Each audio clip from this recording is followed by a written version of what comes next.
Greetings, folks. This is Jethro. I'm here with the Ron Stewart Appreciation Build, update number 2. I'm building the boomer bucket.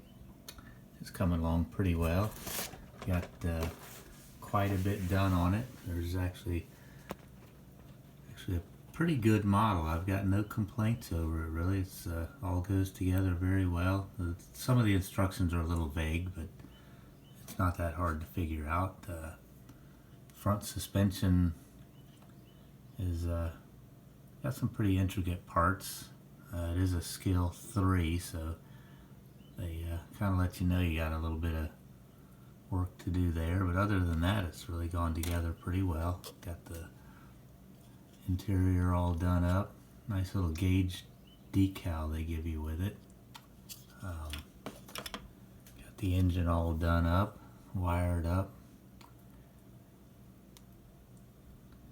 So it's coming along pretty well. Hoping that maybe we'll get a little more work done this evening, and maybe tomorrow I can have this thing done. Hope y'all are doing well and keeping safe, and we will see you on the next one. Over and out.